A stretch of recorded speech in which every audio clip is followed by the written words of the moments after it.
ومشاهدينا هذا الملف نناقشه مع المحلل السياسي السيد جمعة العطواني. سيدي اهلا وسهلا بك. حياكم الله، مرحبا. شاهدت الان هذا الفيديو كيف يتعامل قيام كتائب القسام مع الاطفال، وذلك في اليوم الاول من خلال شريط الفيديو الذي ظهر الان.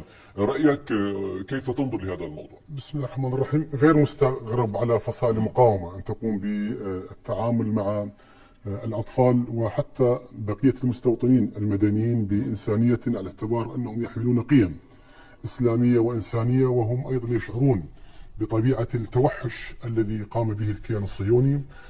لكن هو هذا فرق المعايير ما بين كيان مدعوم من أمريكا ودول غربية التي لا تعرف للقيم والإنسانية بقدر ما يتناسب مع مصالحها، مع فصائل مقاومة تدافع عن نفسها وتدافع عن القيم الإسلامية والعربية، وبالتأكيد يعلمون جيدا المعايير الفقهية والشرعية حاضرة لدى فصائل المقاومة في تعاملها مع الأطفال ومع النساء وبقية المدنيين. هم رجالات حرب يتعاملون مع القدرات العسكرية. بالمقابل وجدنا الكيان الصهيوني لم يواجه فصائل المقاومة، ويذهب إلى وبوحشية غير مسبوقة في كل تاريخ الكيان الصهيوني يقوم بقصف المدنيين وقتل الأبرياء وهدم البيوت على أصحابها. وهذا الفارق ما بين الدفاع عن الحق والوطن وما بين الاحتلال وانتهاك حقوق الإنسان.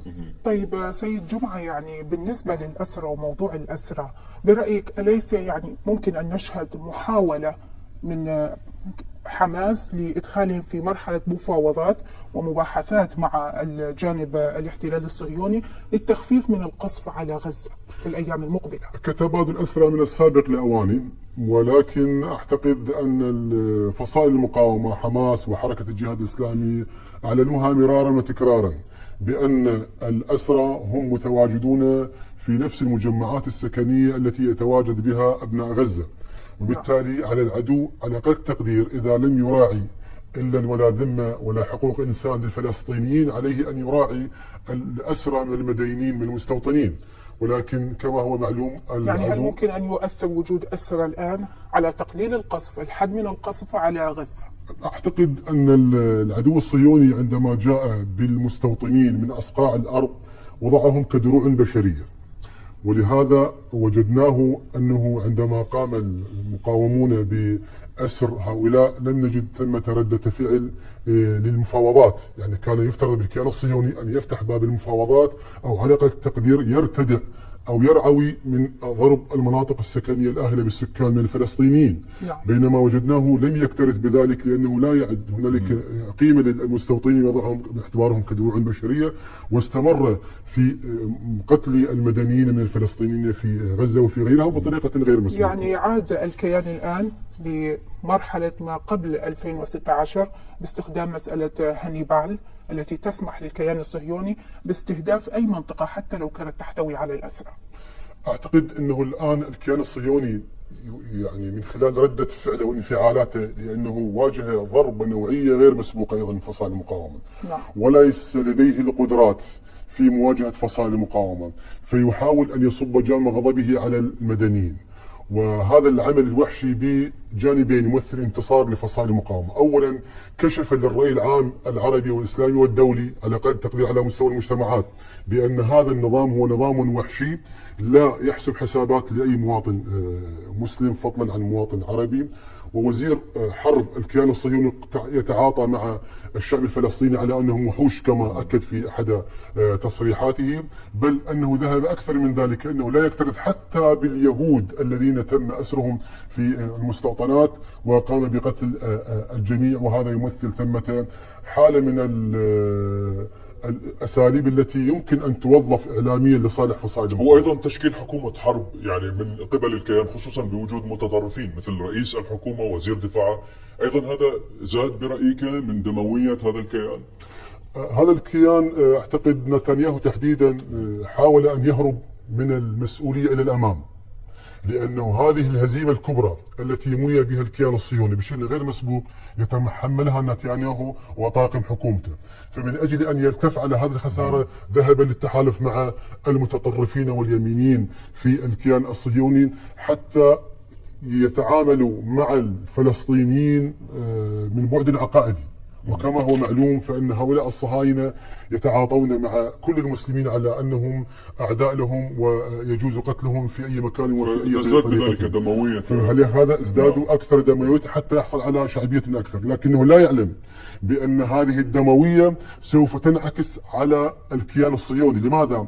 الآن الشعب الفلسطيني لا يوجد شيء يمكن أن يخسره، وبالتالي هو مستعد على أن يبقى ويعيش في ركام المباني التي هدمت. بالمقابل وجدنا أن المستوطنين سواء كانوا على غلاف غزة أو حتى في الضفة الغربية 50% عن وفق التقارير تقوم 50% من المستوطنين قد ذهبوا إلى الدول التي كانوا يعيشون فيها، ليس لديهم استعداد أن يعيشوا في مناطق غير آمنة، بينما الشعب الفلسطيني لديه الاستعداد أن يعيش في مناطق مهدمة ومحطمة ومضروبة حتى بالأسلحة المحرمة. هذا يقودنا إلى سؤال سيد، يعني بالتزامن مع هذه الجرائم وحديثك الآن عن محاولة إفراغ قطاع غزة من مواطنيه هنا، إذن أصبح واضح الحديث عن خطة إسرائيلية لتفريغ قطاع غزة من مواطنيه.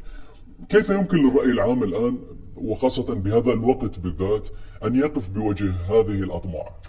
شوف، أولا الآن تبين للقاصي والداني نعم. أن الصراع ما بيننا كمحور مقاومة سواء دول عربية إسلامية غيرها فضلا عن فصائل المقاومة وما بين الكيان الصهيوني هو صراع وجود وليس خلافات. لا حل الدولتين يقبل بها الكيان الصهيوني ولا حتى دولة يعيش فيها الشعب الفلسطيني يقبل به الكيان الصهيوني. الآن القضية قضية وجود، إما الشعب الفلسطيني موجود وإما أن يباد عن بكرة أبيه أو ماذا يرحل إلى سيناء أو غيرها من الدول العربية.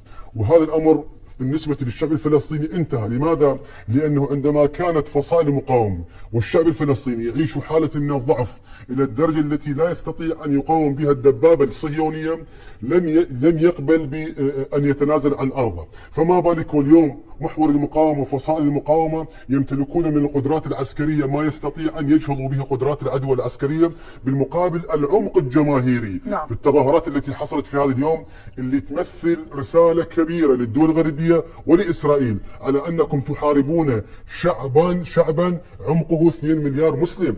هذا بالتأكيد القضية بعد ما عادت قضية تحتمل ثمة تجريف وثمة أخذ أراضي أو تهجير الشعب الفلسطيني من أرضه. طيب سيد جمعة، في سؤال أخير، هنالك جولة يقدم عليها الآن وزير خارجية أمريكا أنتوني بلينكن، وفي المقابل زيارات أيضا وفي المنطقة لوزير خارجية إيران حسين أمير عبد اللهيان. برأيك كل هذه الجولات هل ستفضي في النهاية إلى حل أم تأزيم للأزمة الحالية؟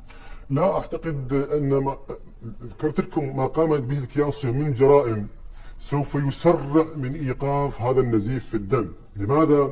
لأن هذه الجرائم أولا تؤلب الرأي العام العالمي، تتعارض مع حقوق الإنسان، وثانيا تستفز مشاعر 2 مليار مسلم.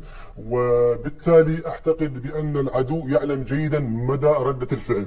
باللحظة التي نتحدث بها وقبل ساعة من الآن فتحت جبهة أخرى في الضفة الغربية، وهنالك تحرك باتجاه تحرير مستوطنات جنين وطول كرم وغيرها.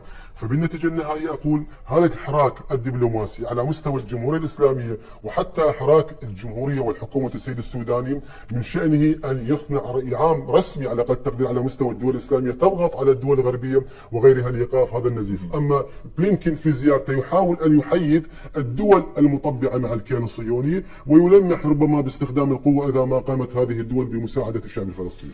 المحلل السياسي سيد جمعة العطواني، سيدي شكرا لمشاركتك معنا في هذا النشاط.